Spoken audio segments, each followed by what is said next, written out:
Coach Corey Wayne, and this is my video coaching newsletter.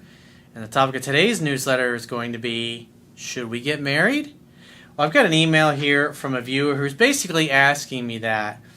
And what I like about the email is it kind of reminds me of some of the things that I was going through when I was considering getting married back when I was in my mid-20s for the first time. And back then, I didn't know any better. And so as a guy who's made a mistake and married somebody that he shouldn't have married in the first place because he didn't know what the fuck he was doing, I'm an authority on this particular topic because I've done it. I've married for the wrong reasons. And so when I see other people looking at getting married and they're not really putting a lot of thought into consideration, not really considering whether the person's goals and values are aligned with their own, that relationship is most surely going to end in divorce, or at best case end up being a loveless, unhappy marriage. And if you're in a relationship with somebody or in a marriage with somebody and it sucks, your whole life is going to suck. I read a quote in a book many years ago, and it says, choose very carefully the person you're going to spend your life with, because 95% of your happiness or your misery will come from that one decision. And so there's a lot of things that really jump out at me in this guy's email when I go through it, and some of the things he's basically considering putting up with this particular woman. So I have a quote that I wrote in this topic, and then I'm going to go through his email. And the quote says, most people put more thought, time, and research into which car they should buy than they do the person who they choose to spend their life with. Most marriages that end in divorce are the result of poor partner choices and one or both people failing to be honest with themselves and each other. Marriage should only happen when you both feel you can't get enough of each other. Not because you fear you will never find anyone else or anyone better. The wrong marriage partner will make you feel as if being with them is like trying to put a square peg in a round hole. The right partner will fit like a glove, and being with them will be easy, effortless, and natural. So let's go through his email. He says, hey coach, I've been dating a 36-year-old girl on and off for 5 years. Well, if you've been dating somebody and constantly making up and breaking up with them, that first sentence, that's not a good recipe for getting married to them. That's not effortless.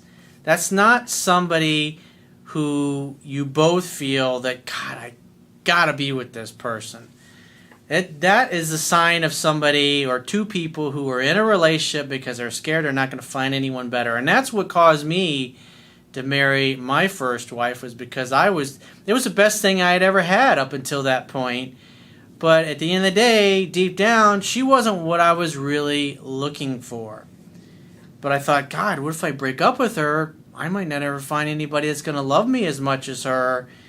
And wow, I don't want to spend the rest of my life alone. So I was in a total scarcity mindset. Because at the time, this is going back 20 years ago. God, I can't believe it's 20 fucking years ago. Going back 20 years ago, I didn't know what I was doing. And up until that point in my life, to me, being with the right person was a matter of faith or luck. Or I just really didn't know what I didn't know at the time. I had no idea of the things that I teach now. So he continues on, we had a break of 18 months with no contact. 18 months. That's almost 2 fucking years. That's a year and a half that you didn't even talk to her. Neither one of you were in each other's lives in any way. That's not a good sign. That's not somebody that you feel like is the love of your life and you can't live without them. He says, and I went back. So in other words, you got afraid and fearful that you wouldn't find anybody better, so you thought, well, let me go back and heat some leftovers up.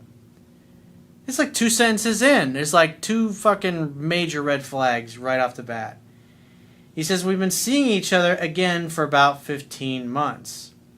We recently got back from holidays in Europe, which went quite well, but she remains insecure and has put on a lot of weight since I re-entered the scene.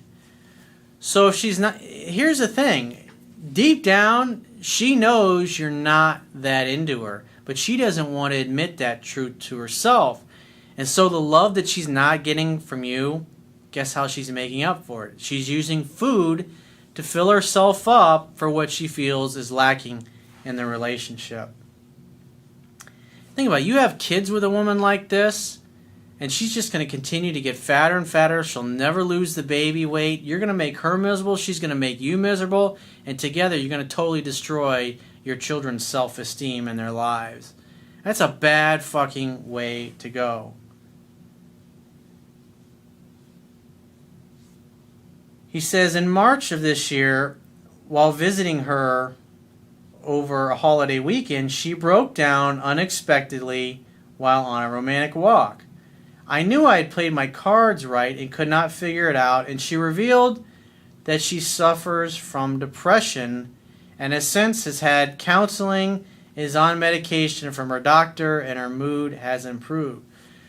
So this tells me that she's got self-esteem issues. She's depressed. This is somebody who's just simply not happy. But she's just happy to have a live body, you, in her life because it kind of makes life bearable. Where is the love and the crazy passion for one another? You do not serve her or yourself by continuing to be weak and be a pussy and stay in a relationship with this woman that obviously deep down you're not even in love with. It's a bad way to go, dude. I've been there. I know what that's like. And I've had a lot of friends over the years that have made that same mistake, and the relationships, none of them turned out well. Most of them, the women got fat, the guys got fat, they're fucking miserable, they don't have sex anymore, they had a few kids, and the baby weight never came off, and their sex life ended many years ago. You don't want to be one of those guys. Why be fucking married if you don't even want to touch each other? Come on. He says, we had a great evening at the theater upon returning from holiday, which she arranged as I had organized the trip that we took together. It was a great night. And then nothing by phone for 3 days, and she's telling me she's upset and was unhappy with the way things are. We met again, and she was shut down and eating. Again, she uses food as a drug. She's not happy, so she tries to make herself happy by eating. She's only going to get bigger. And bottom line, it's not your job to fix this woman. She needs to get therapy. She needs to continue to get help from her psychologist and her counselor and get herself to a place where she's well. She's not even in a place where she should even be in a relationship. She's got to work on her own self and her self-esteem. He says, in short, she's looking for me to move in. I live 50 miles away, and I live real close to my work. And she wants marriage and kids. And she wants you to move away someplace where you don't want to be, which is going to be away from your job. It's not what you want to do. The only reason you should move to where she is because you really want to live in that city. You want to live where she is. Not because you want to be closer. The only reason you'd be doing that is to be a pleaser. Because, oh, if I move there, she'll be happy. And she'll continue to keep me around. He says, I'm not adverse to the kids' idea, but marriage, I am in no hurry. I.e., I'm not interested in marrying her. As I think it would be a handful of sand, like a holiday, happy for a while, but not happy herself. Again, she's not happy. And bottom line is, once she realizes that you're not going to make her happy consistently long term because she's unhappy, what do you think she's going to do? She's going to continue to use food as a drug, and she's going to become the size of the fucking Goodyear blimp. He says she's a good girl, honest, and she's not cheating, and I know her family well, and I have been there for a few Christmases. She's given me a month to get back to her, which was about 11 days ago now. In other words, she gave you an ultimatum. Marry me, move to my city, or you're out of here, pal. You're not marrying her, you're even thinking about marrying her because it's what you want to do. The only reason you're even considering this or writing me is because you're thinking, wow, if I don't marry her, she's going to dump me, and then I'm going to have nobody. And it's like, I remember when I was dating my ex-wife, I was moving to Orlando at the time, and she's like, well, the only way I would move up there is if we were engaged. And I didn't want to get married. I wasn't ready to get married. And deep down, I didn't want to marry her. But I was like, God, I don't want to lose her. I don't want to be alone and single. He says she would not consider living with me as it is too far from her house, her job, and her family. Isn't that interesting? So in other words, you got to move up and give up everything that you like to make her happy. He says, I work in a hospital and I have my own home, so I follow the plot, but I'm not blindsided being in the middle of this saga. So plus you own your own house. It's not like you just take off. He says, my parents have met her. My father is a man who sums a thing up in a few words, thinks that she's a spoiled girl, but I do have feelings for her. What do I do, Corey? I'm sure you care about this girl. I cared about my ex-wife. I mean, she's a great girl. I loved her, but I wasn't in love. Big fucking difference.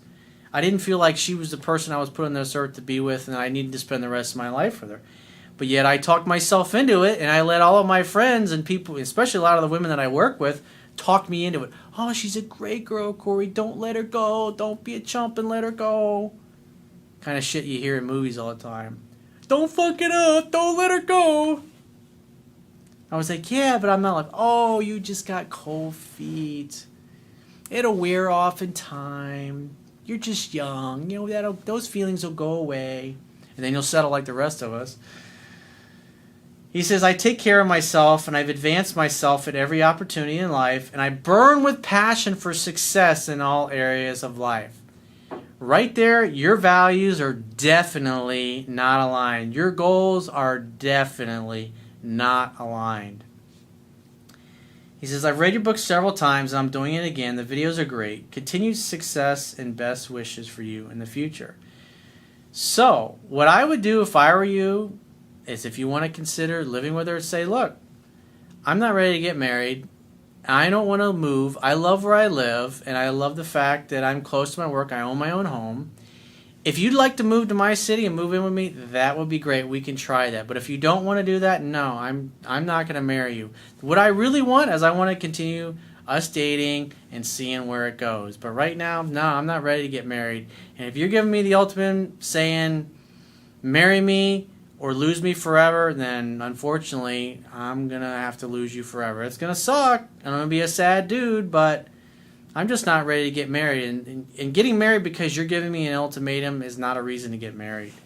The only reason we should get married is if we're crazy about one another and we can't see ourselves as being with anybody other more awesome than each other. And that's obviously not the case here, dude. This is your life and you make your own decisions. But I've been in your shoes. I know what it's like. I know exactly what you're feeling. And I fucked up and I made a mistake. And I'll tell you what, getting a divorce, it ain't a lot of fun. Especially once you get attorneys involved who only really give a fuck about billing their hours, especially if you give them a big, nice, fat retainer. They want to use up all that retainer. They don't want to be giving you that money back. They got a vacation they got to go on. Bad fucking way to go. I don't see anything in your email that says, oh, Corey, I'm crazy about this girl. I can't imagine being with anybody other than her. She fulfilled my needs in every way. All I see is like a boatload of problems and a boatload of things that are going to get a whole hell of a lot worse if you continue to stay with her. Quite frankly, what I've seen here is what you really need to say is, you know what, let's just be friends. Why don't you work on yourself, take care of yourself, continue to go to your counselor and your therapist, get in shape, take care of your body. Because one of your core values is taking care of your body and being in shape and reaching your full potential. And look at her. She's using food as a drug. And she's getting fatter and fatter. That's only going to get worse with time. It's not going to get any better, dude. And you're fucking bullshitting yourself if you think marrying her is going to cause her to stop eating so much. Because eventually, even if she's happy for a period of time, she's going to realize that, wow, this guy really doesn't make me happy. I'm just not happy. My life sucks. I'm depressed. Oh, let me eat some more. Hey, let me order some more chocolate cake. Let me have another gallon of ice cream. That creamsicle ice cream. I gotta have another gallon of that. Oh. And some of those chocolate truffles. Throw in some of that too. And some of that pasta and that fried chicken. I'll take me some of that. Yummy. It's a bad fucking way to go, dude. Quite frankly, if I were you, I'd fucking pull the ripcord on this one and get the fuck out and look for a woman who cares about her body as much as you, who cares about success and reaching her full potential as much as you do, because this girl just ain't it, man. You've been fucking heating up leftovers for many years. If I were you, I'd cut my losses and get the fuck out of there. But it's your life. You do what you want. So if you'd like to get my help personally, the quickest way is to book a paid phone, Skype, or email coaching session. You can choose any of those options by going to my website, clicking the products tab at the top of your screen, and just follow the instructions for booking whichever option works best for you. And I will talk to you soon.